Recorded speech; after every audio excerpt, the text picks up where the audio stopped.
Joining me now is Lanhee Chen, Hoover Institution Fellow and a former Mitt Romney Policy Director during the 2012 presidential campaign. And of course, Mitt Romney voted against Donald Trump on this. Great to have you here.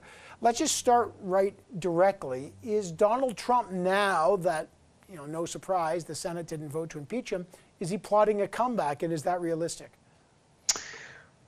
Look, I don't put anything past Donald Trump. I think it's entirely possible he is thinking about what his next steps in politics will be. Certainly, he plans on being involved in the 2022 midterm elections. That's something he's already expressed he will do.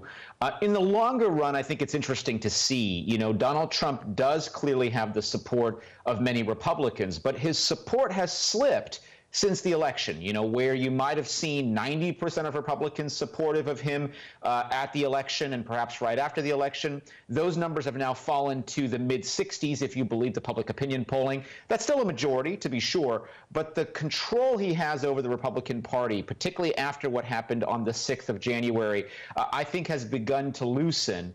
And it's my hope that over the coming weeks and months, those numbers will continue to slide as people recognize that following Donald Trump going forward is not a viable strategy for the Republican Party to be successful electorally in future elections. Now you work for Mitt Romney, one of the 7 Republican senators who voted to convict. I should say, by the way, that's a lot. I mean, that's not enough to actually do it, but that's just not an insignificant number. What happens to those 7, the Lynn Cheneys and the Mitt Romneys? Are they outliers in a party that will now turn on them and purge them? Or do they represent a genuine split in that party over Donald Trump? I think they represent something of a split. I don't want to sort of emphasize the point. I mean, every political party has a certain amount of internal dissension and debate, particularly after they lose a major election. U.S. history has shown that to be the case. That having been said, you do make a good point, which is 7 is a remarkable number of Republicans actually to come out and support the removal of Donald Trump. The most bipartisan vote in the Senate we've seen with respect to the trial of an individual looking to be impeached at the presidential level. So this is a major break from history. In terms of those 7, it really depends on the categories they sit in. There's a few of them who are not going to be standing for election anymore, and therefore they sort of are able to take a vote of conscience, so to speak. There are a few others for whom there may be consequences. I'm thinking of Bill Cassidy, the senator from Louisiana, as an example. But I don't think those consequences are going to be long-lasting. I think ultimately the party is going to look at these people and say, look, there are differences of opinion on this. Look at for example, Lynn Cheney.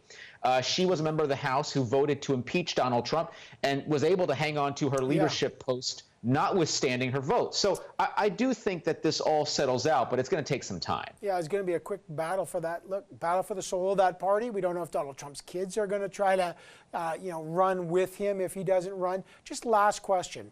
Donald Trump may not be out of the legal woods, though. Could he now face criminal trials that may tie him up?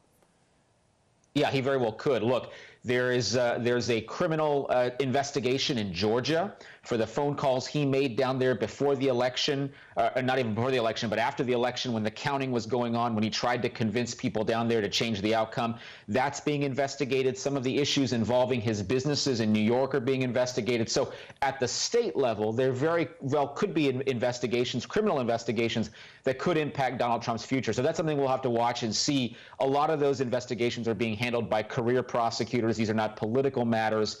And so one does hold one's breath in terms of seeing what might be next for Donald Trump in that regard. Yeah, well, it's not over. It is absolutely not over. All right, Lanhee Chen, Hoover Institution Fellow and former Mitt Romney Policy Advisor. Great to have you here. Thank you so much. Thank you.